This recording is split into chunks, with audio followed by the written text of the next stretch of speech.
particle, in this case a particle is at A and its mass is m.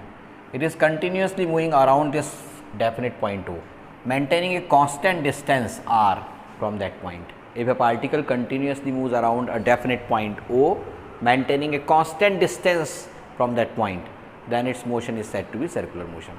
ठीक है, it must move around that object continuously. ठीक है, in such a way that it will maintain a constant distance r from that point, then it is said to be in circular motion. For example, when earth is rotating around sun, although the path is not exactly circular, it is elliptical, but still we can say that it is circular motion. In case of this fan, in case of minutes hand, seconds hand and hours hand in a clock, ठीक है, they all are in circular motion. When we rotate a door, then different points on it, although overall that particular object door is in rotational motion, but different points on it are in circular motion.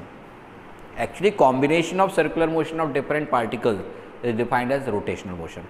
ठीक, आप एक door में देख सकते हैं अलग अलग point अलग अलग रेडियाई के सर्कुलर पाथ पर होंगे. मैं छोटा सा डायग्राम यहाँ बना रहा हूँ. ठीक, ये एक्सिस से जिसके अराउंड रोटेट हो रहा है डोर, तो आप इसको इनिशियली यहाँ पर था ये,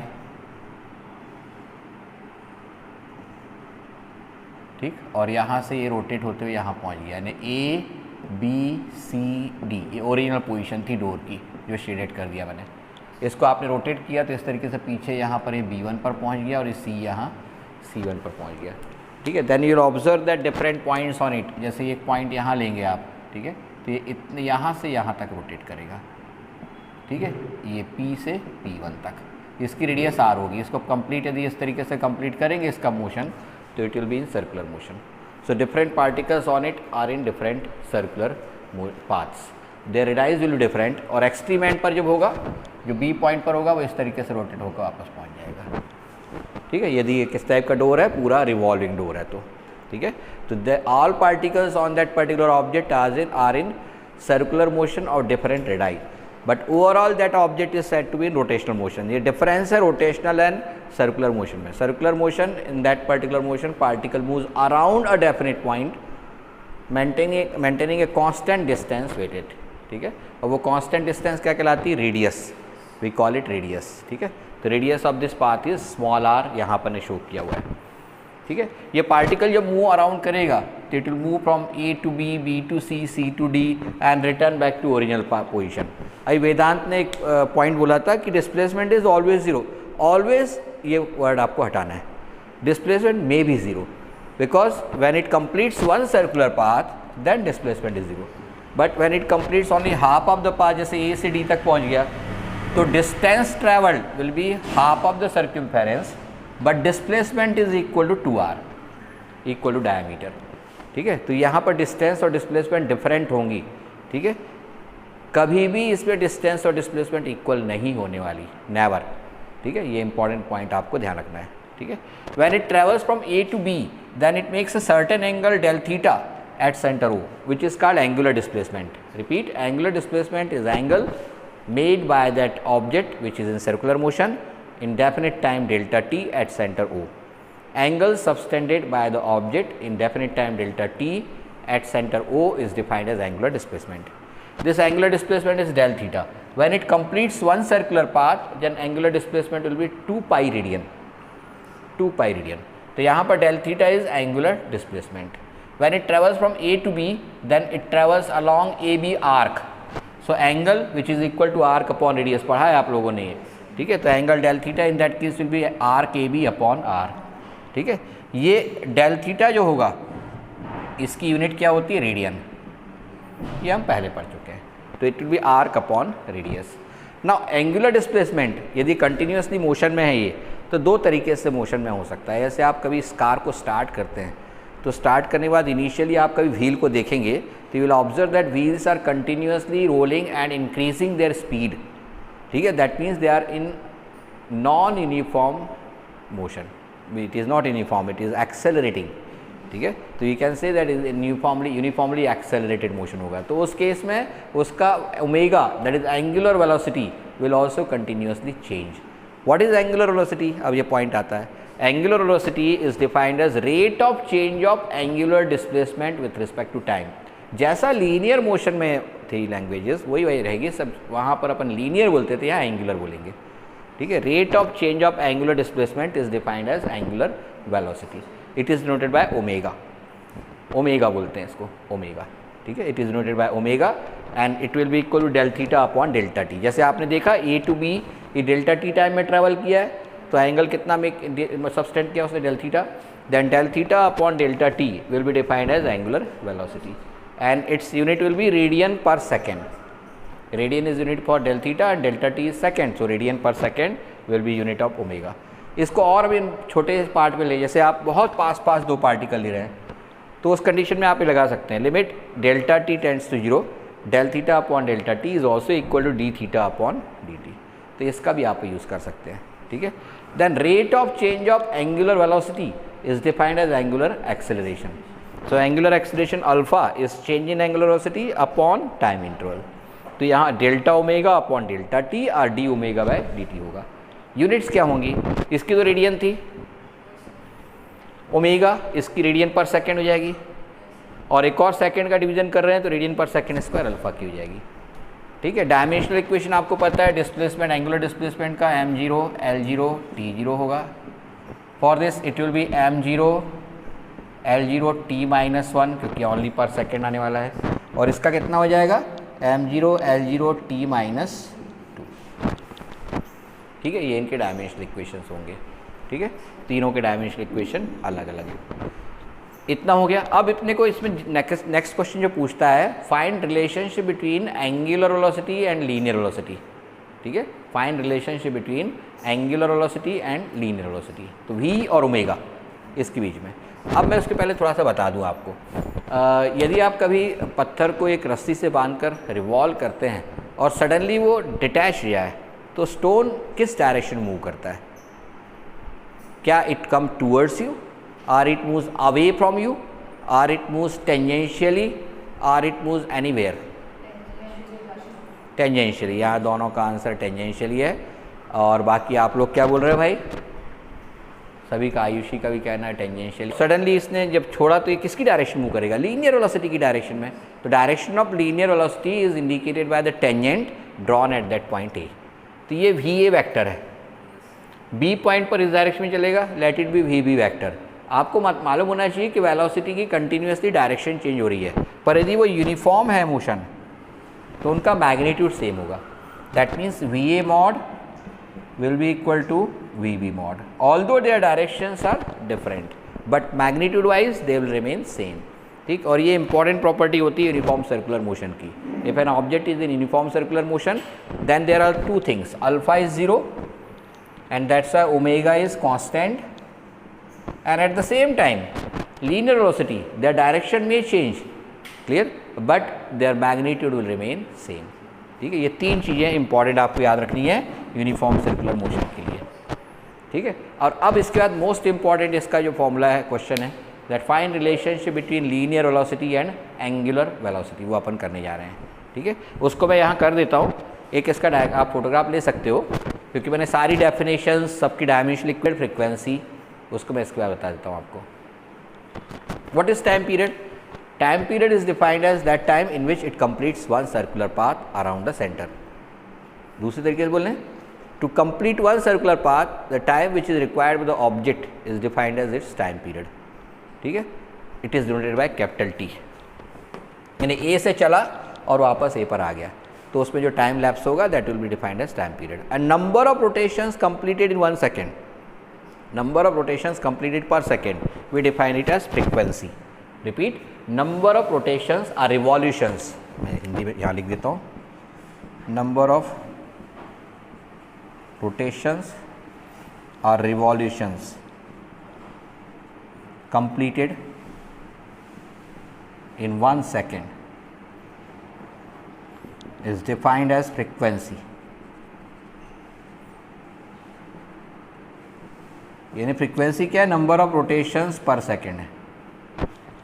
ठीक है, that's why its unit is cycle per second और hertz. 1 hertz is equal to 1 cycle per second. 1 hertz, 1 cycle per second, we also call 1 revolution per second, ये सारी चीज़ें एक ही हैं, ठीक है। हर्ट्स इसकी यूनिट होती है एसआई सिस्टम में, ठीक है। तो ये इसको इस तरीके से अपने को सॉल्व करना है, ठीक। लिख लिया इतना, या इतना समझ लिया आपने। What is time period? Time period is that time in which it will complete one circular path. और जब वन सर्कुलर पाथ कंप्लीट करेगा तो एंगल कितना बनाएगा सेंटर पर? 2 पाई रेडियन, ठीक है, 2 पाई रेडियन बनाएगा। तो आप यहाँ से एक ओमेगा की वैल्यू और निकाल सकते हो, ठीक है। Angular displacement is angle made by that object at centre O in definite time interval delta t. Repeat, when it moves from A to B, तो A जब होगा तो OA लाइन है, it is moving from OA to OB. So the angle made at the center in this time interval is defined as angular displacement. ठीक है सुषमा, आया समझ में? The angle made O in definite time interval is defined as angular displacement, and its rate, time rate, is defined as angular velocity, and rate of change of angular velocity is defined as angular acceleration. ठीक है, ये सारी definitions वैसी हैं जैसे linear motion में थी, सिर्फ एंगुलर बोलते जाना है, definition will change into angular, ठीक है। अब अपने को दो चीज़ें से फाइंड आउट करनी है। Number 1, we will find out relationship between F frequency and time period capital T, और दूसरा will show that v is equal to R omega, that is relationship between linear velocity and angular velocity. इन दोनों को करना है।